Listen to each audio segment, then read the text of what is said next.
ভিডিওটা যেখান থেকে শেষ করেছিলাম সেখান থেকে আবার শুরু করছি।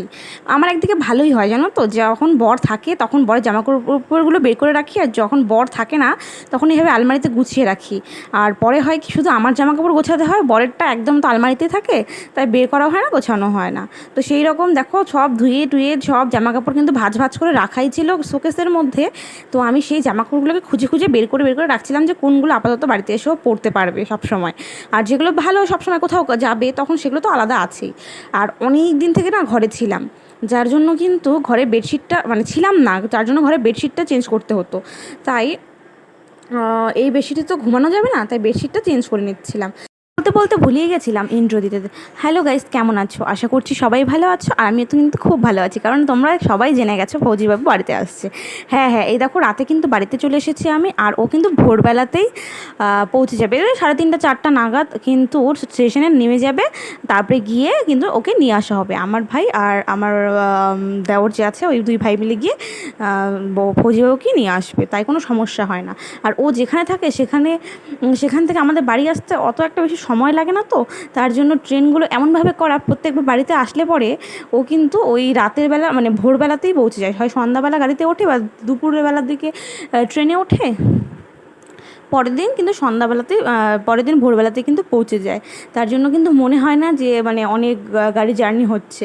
আর এখন না নিচু হয়ে কাজ করতে একদম ভালো লাগে না, কারণ এতটা শরীরে মানে ইস্যু হয়ে গেছে, নিচু হতে গেলে সত্যি খুব কষ্ট হয়। তার জন্য মানে নিচু হয়ে বেডশিটটা চেঞ্জ করতে আমার খুব প্রবলেম হয়ে যাচ্ছিলো, কিন্তু কী করার আছে আর, এখন বেডশিটটা তো চেঞ্জ করতেই হবে। তার বেডশিট চেঞ্জ করে কিন্তু আর কোনো ভিডিও করিনি, ঘুমিয়ে পড়েছিলাম। তারপরে দেখো এখন বাজে রাত 2:30, সারা রাত আমার সাথে আমার শাশুড়ি ঘুমিয়েছিল, সারা রাত ঘুমায়নি।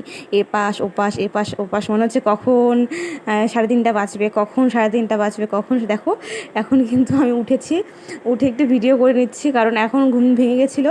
তারপরে দেখো আবার 3:30টার দিকে উঠছি, একবার 2টার দিকে, একবার 3:30টার দিকে উঠেছি। আমার ভাই আর দেওর মিলে চলে গেছে বড়বাবুকে আনতে, আর হচ্ছে আমি কিন্তু এখন এই হচ্ছে ঘড়ির দিকে তাকিয়েছি কখন আসবে কখন আসবে। আর জানো এখন এত বৃষ্টি পড়ছে বাইরে, মানে ওরা তো গেল আনতে বরকে, কিন্তু আসবে কি করে সেটা কিন্তু সত্যি ভাবা যাচ্ছে না, এত বৃষ্টি পড়ছে। বৃষ্টির জন্য ওদের আসতে একটু লেট হয়ে গেছিলো। আর বর ফোন করে বলে দিয়েছিল নাকি প্রচুর খিদে পেয়েছিল, তাই এদিকে মা একটু খাবার বানাচ্ছে। আমি আবার মাকে বললাম কি তুমি খিচুড়ি করে নাও। ফাইনালি দেখো আমরা ঘুম থেকে উঠেছি 8:30টার দিকে, ঘুম থেকে উঠে দেখো আমার জন্য বিস্কিট নিয়ে এসেছিলো, আমি কিন্তু চা খাচ্ছিলাম। আর বাড়িতে তো আজকে পুজো আছে, তো মাই পুজো করবে। আর গাইস, ব্যস্ততার জন্য তোমাদের বলা হয়নি, বর আসলে এত ব্যস্ত হয়ে যায় যে কোনো কিছু শ্যুট করার কথা বা কোনো কিছু করার কথা মনেই থাকে না, বা কোনো কিছু শেয়ার করবো সেটা হয়েই থাকে না। তার মধ্যে যদি হয় বাড়িতে কোনো অনুষ্ঠান, বর আসবে করে অনেক দিন তো হয়ে গেল বর আসছিল না, তার জন্য বাড়িতে পুজো মানে বাড়ির পুজো যে হয় শনিনারায়ণ পুজো, সেই বাড়ির পুজো করা হচ্ছিল না। তো ফাইনালি ও যখন এসেছে, আর আজকে একটা শনিবার, তো তার জন্য কিন্তু আজকে বাড়িতে একটু বাড়ির পুজো মানে নারায়ণ পুজো আর শনি পুজো করা হবে। তার জন্য হচ্ছে আগের থেকে প্ল্যান কোনো কিছু ছিল না, হুট করে যেহেতু দেখেছে মা মানে শাশুড়ি মা যে শনিবারে ও বাড়িতে আসছে, তো তার জন্য কিন্তু হুট করে প্ল্যান হয়েছে যে পুজো করা হবে।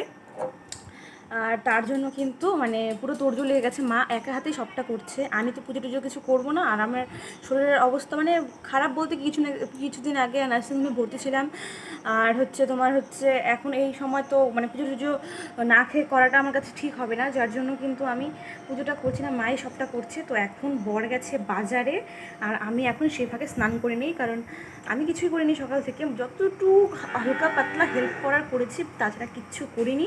মাই সবটা করেছে, বর সবটা করেছে। আর তার মধ্যে এখন আমি স্নান করে তারপরে তোমার সাথে আবার কথা বলবো। তো গাইজ, বর বাজার থেকে চলে এসেছে, আর এই দেখো আসার পরেই স্নান টান করে একদম ফ্রেশ হয়ে খাওয়া দাওয়া করে আমরা রুমে চলে এসেছি। আমাদের বাড়িতে আজকে পুজো আছে, তো টোটাল ভিডিওটা তোমরা দেখতে থাকো। আর এই দেখো আসার সঙ্গে সঙ্গে আমাকে মালাটা পরিয়ে দিয়েছি, কারণ ফাঁকা গলা একদম ভালো লাগে না। তো তোমরা ভিডিওটা দেখতে থাকো। এই যে ফৌজিবাবু, বাড়িতে কেন এসেছো সেটা একটু বলো। বাড়িতে এসেছি, কেন এসেছি তুমি জানো সেটা। খুব তাড়াতাড়ি একটা সুখবর তোমরা পেতে চলেছো, যার জন্য কিন্তু বরবাবু ছুটি নিয়ে চলে এসেছে, তো তোমরা কিন্তু সঙ্গে থেকো। আবারও বলছি, এই 7 মাসটা আমার কাছে 7 মাস ছিল না, মনে হচ্ছিল 7 যুগ। কী করে যে এই সময়টা আমি কাটিয়েছি শুধুমাত্র মানে আমার ফ্রেন্ড সার্কেলে যারা আছে তারাই জানে। তা আমি তাদের কাছে ফোন করে কত কান্নাকাটি করেছি, কত পাগলামি করেছি, আমার মা বাবা জানে কত কী করেছি। কারণ এত খারাপ লাগছিল, ফাইনালি সে চলে এসেছে বাড়িতে। কারণ আর তো বেশি দিন নেই, তার জন্য একদম অল্প দিনের ছুটি নিয়ে তারপরে বাড়িতে এসেছে। আর এইদিকে বাড়িতে আসবে শুনে মা তোড়জোড় করে পুজোর আয়োজন করেছে, কারণ ওকে ছাড়া পুজো মানে ভালো লাগবে না বাড়িতে, বা খুব মিস করবো ওকে। দেখো, ও তো সবসময় বাড়িতে থাকে না, তো একটা পুজোর অনুষ্ঠান করলে পরে সবাই আমাদের বাড়িতে আসবে, ওর সাথে সবার দেখা হয়ে যাবে। সেই কারণেই কিন্তু পুজোটা করা। ওর তো আর ঘুরে ঘুরে সবার সাথে দেখা করাটা সম্ভব না, কারণ কে কখন কোথায় থাকে না থাকে, সবাই সবার মতো ব্যস্ত। তাই পুজোটা করলে সবাই আসবে বাড়িতে, সবার সাথে বরের দেখা হয়ে যাবে, যার জন্য কিন্তু পুজোটা করা। তাই মা হুট করে পুজোর প্ল্যান করে নিয়েছে। এদিকে দেখো, দুটো আসন দেওয়া হয়েছে পুজোর জন্য, তো পুজো কিন্তু এখানে করা হচ্ছে। তারপরে দেখো, রাতে আমি একদম হালকা একটা শাড়ি পরে নিয়েছি, কারণ এই শাড়িটা পরলে মনে হবে না কিছু পরেছি।